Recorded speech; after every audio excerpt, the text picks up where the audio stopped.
Hi everyone. This video provides a lecture for week 9 of Theories in Career Development. The material for this lecture is taken from chapter 13 of the textbook on social learning and happenstance theories, but also from materials posted on chaos theory, which is not covered in the textbook. Last week we began our exploration of special focus theories with a look at narrative and constructivist approaches. This week we'll examine some additional special focus theories that are closely connected: Krumbolz's social learning and happenstance learning theories, and Bright and Pryor's chaos theory of careers. These theories move us away from traditional matching models like John Holland's framework and toward a more dynamic understanding of career development. Instead of asking what job fits this personality, these theories ask, how do people learn, adapt, and respond to change over time throughout their careers? John Krumbolz's social learning theory is actually grounded in Albert Bandura's work developed in the 60s on social learning theory. Bandura argued that behavior develops largely through learning experiences, through reinforcement, modeling, and interaction with the environment, rather than being determined strictly by innate personality traits. Krumbolz began applying this perspective to the idea of career development in the late 60s. He proposed that career decisions are shaped more by learning experiences than by fixed traits. Behavior, personal beliefs, and environmental influences all interact continuously. This means career development is not simply about discovering who you are. It's about understanding how your experiences have shaped what you believe about yourself and the world of work. This is not to discount the importance of early theories, such as Frank Parsons' model. Understanding how experiences have shaped you can also be seen as part of the who am I self-knowledge that clients need. In applying Bandura's model to the idea of career development, Krumbolz identified 4 key factors: genetic endowment, environmental conditions and events, learning experiences, and task approach skills. These factors do not operate independently, but they combine dynamically to shape career behavior and decision making. In looking first at genetic endowment, this refers to inherited characteristics such as natural abilities, disabilities, physical traits, and innate talents.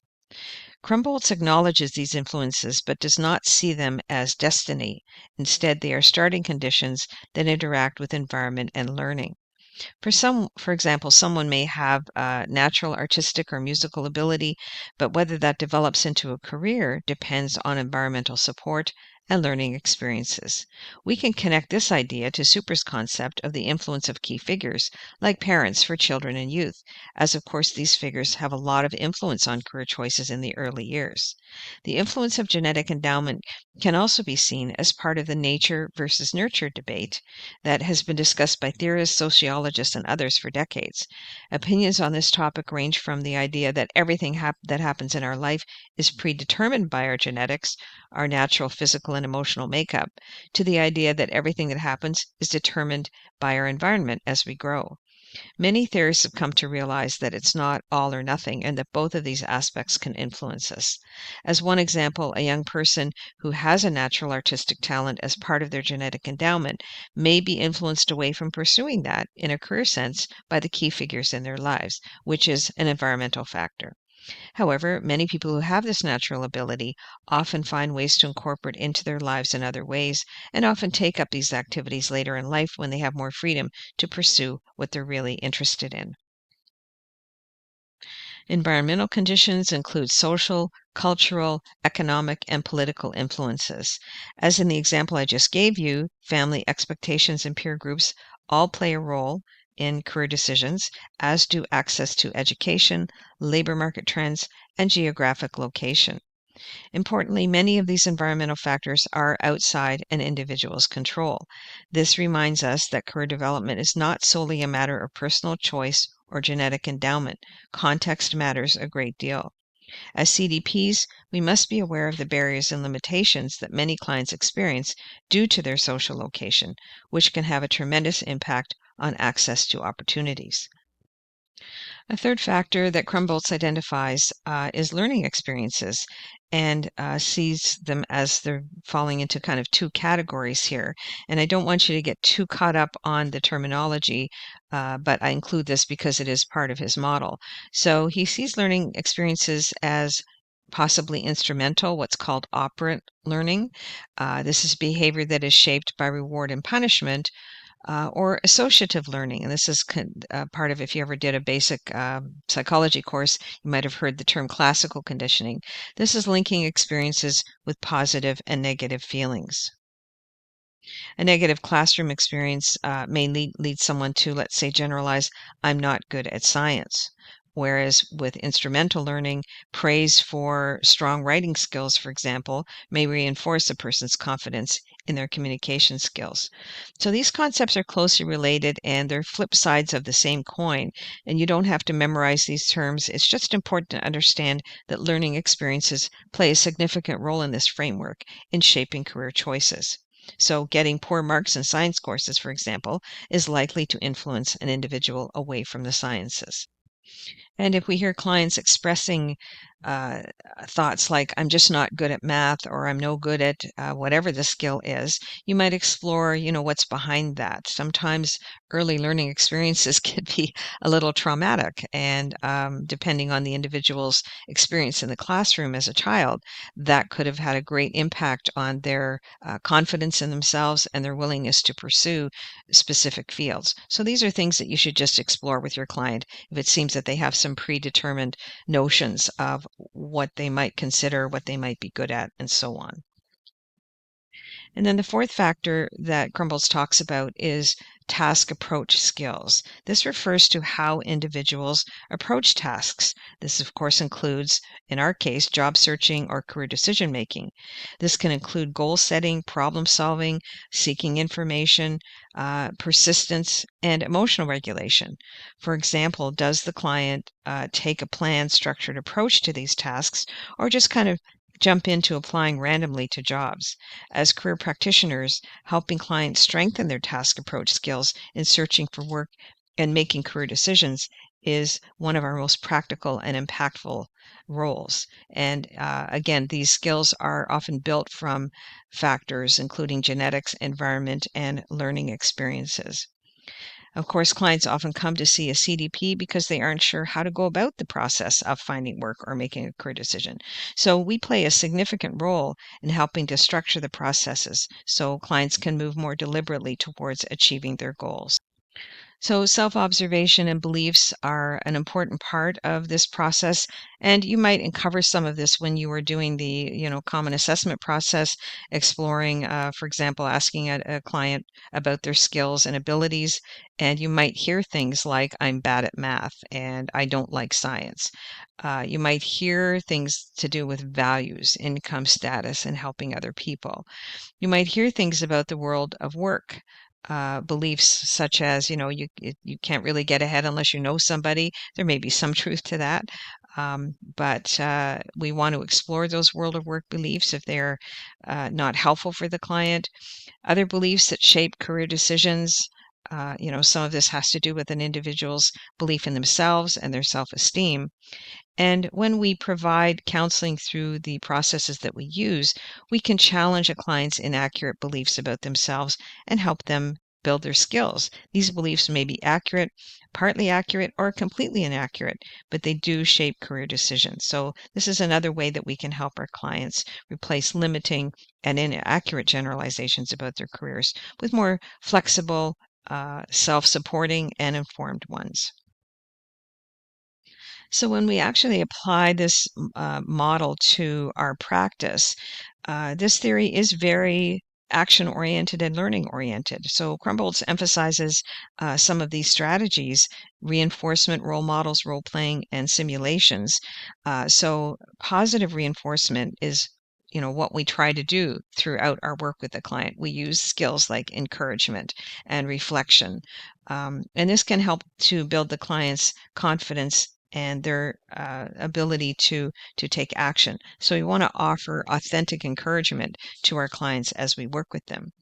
Role models can provide other learning opportunities. This can be applied through activities like job shadowing, where the client can watch someone actually modeling how to do the work that they're considering. Role playing also allows for safe practice of new behaviors, and we use this type of strategy when we do activities like mock interviews and networking practice. So we help the client to play the role in the actual situation. And of course, you're going to be doing some of this yourself through the WorkSearch course when we do the mock interviews. And then lastly, simulations may be something that you're not as familiar with. This is direct hands-on exposure to occupations. These are activities where individuals might participate, let's say, in mock exercises to strengthen their skills and understanding of occupations. They can try things out before they actually commit to a specific field. So someone who's maybe thinking about going into a sales-oriented occupation, they may want to try out being a salesperson in a simulated exercise such as with an AI avatar, to see how they feel about this type of work activity. So, Crumboltz later expanded his thinking into what became happenstance learning theory. So he built on what I've shown you so far, based on Bandura's work with social learning theory, but then he evolved it into happenstance learning theory. This explains and incorporates the idea of preparing for unpredictability, but also includes the idea that we can create opportunities for ourselves by engaging with unpredictable circumstances. So the focus shifts from choosing a career to learning through experiences and adapting through those experiences, and helps to build skills in a more flexible way for a changing world. So to make this a little clearer, uh, the classic example here with happenstance learning theory could be the idea of, let's say, a friend dragging you to a party you don't really want to go to, and then you end up meeting the person that you want to spend your life with. In a career sense, a job seeker who's uncomfortable networking with strangers makes themselves go to a networking event in their field and ends up meeting the person who will be their next boss. You might pause here for a moment and just think about some chance events that have taken place in your life where you met a specific person who ended up being very important to you in some sense. So, some of the core ideas in happenstance learning theory are that careers are not linear. Uh, the change is constant, and this is something that must be taken into consideration at all times. But of course, when changes happen unexpectedly, even though we know it's possible, we're often quite surprised. Unplanned events are a normal part of life, and they can even be beneficial. And success in this model is equivalent to is considered, if you take world action, if the client takes action, that's considered success.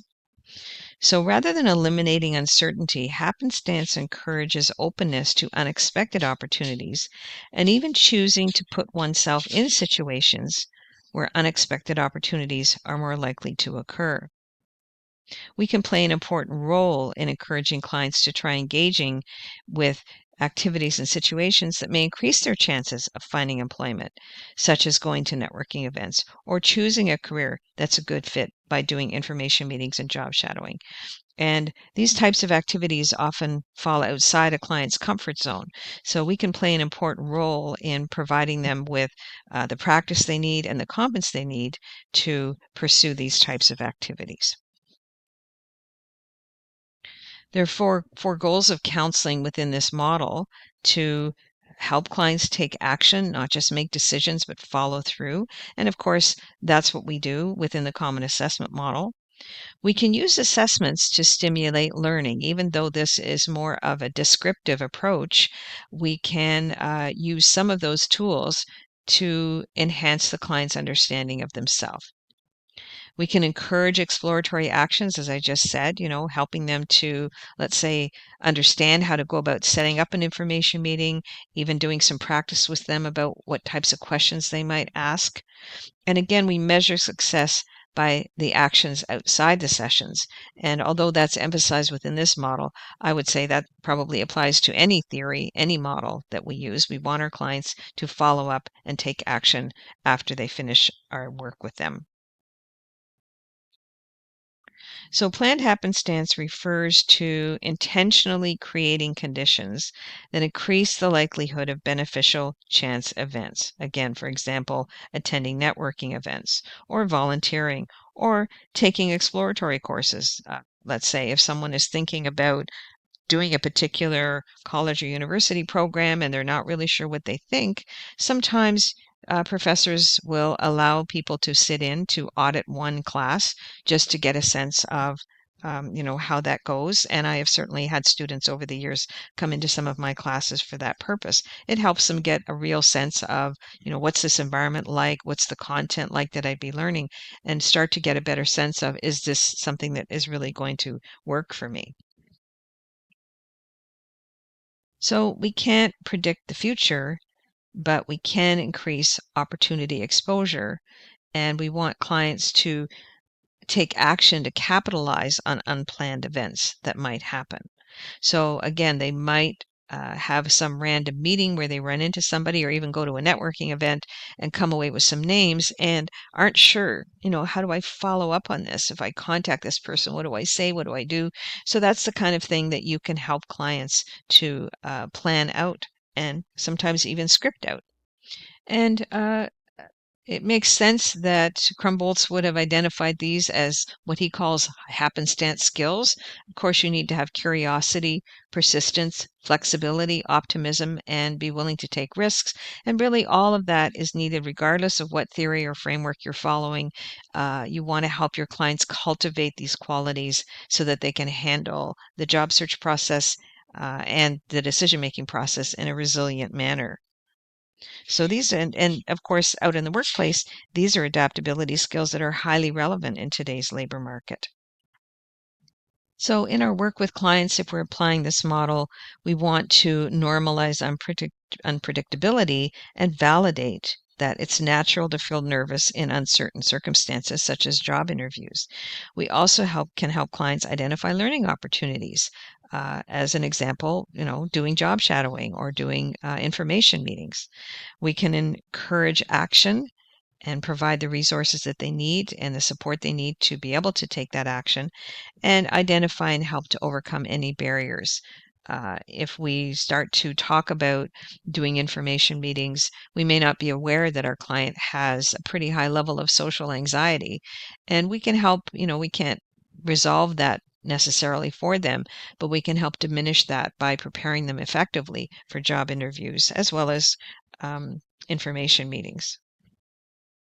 And some important points for you to consider if you're working with clients is to be aware of your own beliefs about chance and to, if you have kind of a negative perspective on life is just random, uh, and, you don't want to translate that or transmit that to the client. You want to be focused on what their beliefs are about chance. Not that we're necessarily going to change that, but help them to be more open and flexible in the face of events.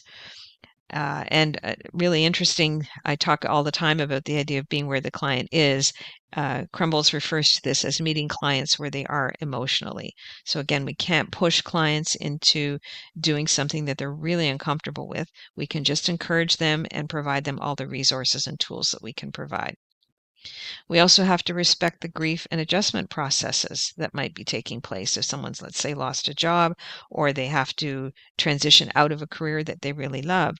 And we can see as we go through these theories now how they start to kind of intersect with ideas from other theories. So, in respecting the grief and adjustment process, we can see that this intersects with the idea of Schlossberg and Hobson and Adams models, and also focus on the client meaning and interpretation of the events and experiences in their life. And we can see that this links quite clearly to the idea of constructivism. So let's move on now to talk about chaos theory of careers, which was put forth by Bright and Pryor. And it's unfortunate that this is not covered in the textbook. It's a very well recognized and important theory, and certainly very relevant to our work today with clients.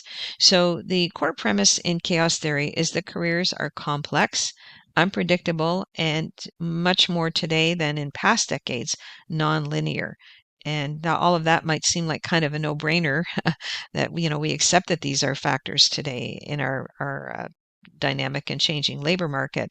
But again, when these theories first came out, this was considered, some revolutionary thinking, and it did build on some of the previous theorists like Krumboltz. So Brighton Pryor's theory goes beyond happenstance learning theory and argues that unpredictability is not occasional, it is structural. And it assumes that rational decision making can happen in stable environments. Traditional theories assume that rational decision making can happen in stable environments, that there's predictability. And this is obviously a prescriptive perspective on careers. Chaos theory views it as the world is dynamic, there's constant change, and small events can create major shifts. So we can see this as much more of a descriptive perspective. Chaos theory is actually influenced by the same mathematical and scientific principles that gave us the butterfly effect in chaos mathematics. And you might have heard of this concept, the butterfly effect. And just in a philosophical way, it refers to the idea that a butterfly flapping its wings contributes to weather patterns that can cause a tornado in Texas.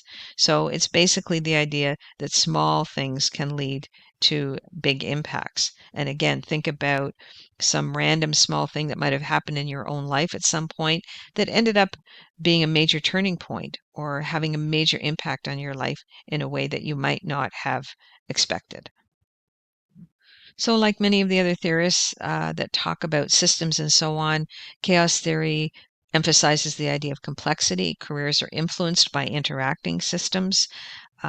Also, personal factors, family, culture, economy, technology, politics. Again, all of these things combine to interact in unpredictable ways. We can see from recent world events and politics that economic shifts and technological innovations can really ripple outward to have tremendous impact on all levels and in other countries.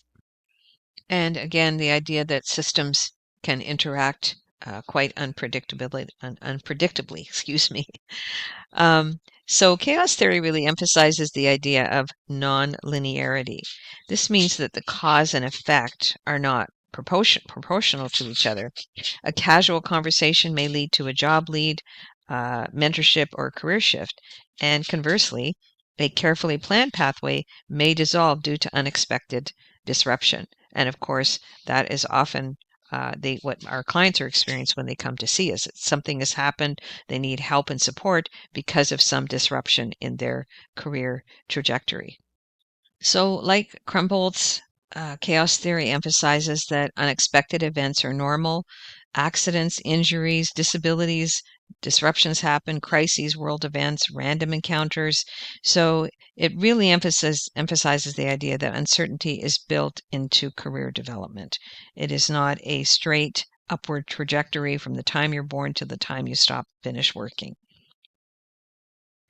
So for career practice, what can we do to help our clients?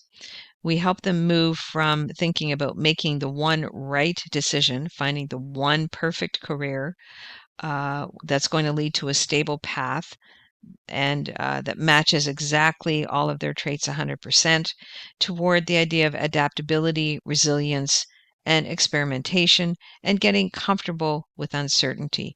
So, being comfortable with being uncomfortable. And I think we can all relate to that, especially in these times when there's a lot to make us feel uncomfortable. And we have to just somehow find a way through our processes, and especially in terms of our career.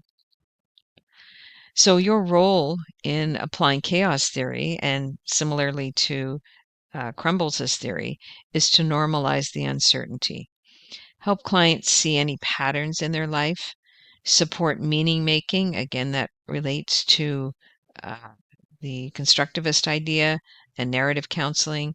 So, helping a client make meaning out of their job loss and their career change that may not always be possible right away. But quite often later on in life, people look back philosophically on an experience like suddenly losing their job and realize that it sent them off on what they feel is a better trajectory, doing things that really are much more meaningful for them.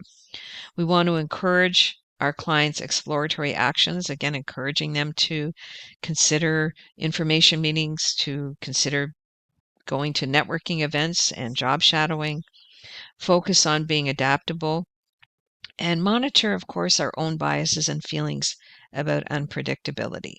So we want to stay focused on the client's experience rather than projecting our own feelings onto the client's interpretation of what has happened. If we find that clients experience overwhelming anxiety in facing uncertainty, this may be a situation where they need extra counseling supports, and we might consider referrals to people who do full on personal counseling as part of their practice. So to wrap up this module, I've provided here, or rather ChatGPT has provided here, a diagram comparing social learning theory and chaos theory.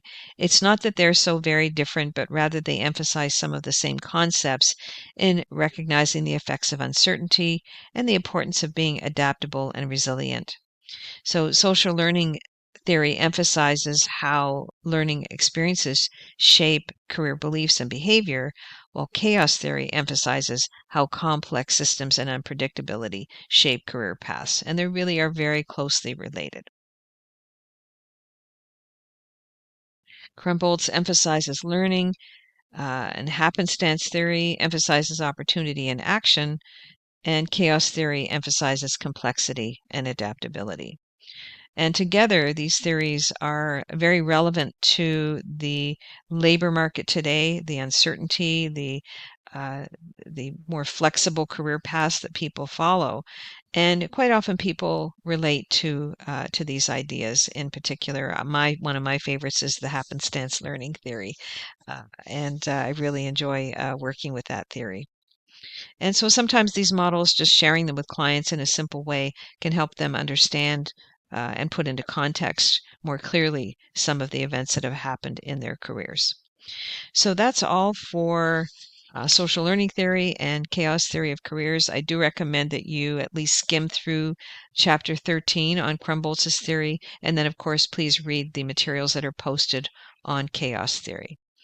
So that's all for this lecture. Thanks for watching. And again, don't hesitate to let me know if you have any questions.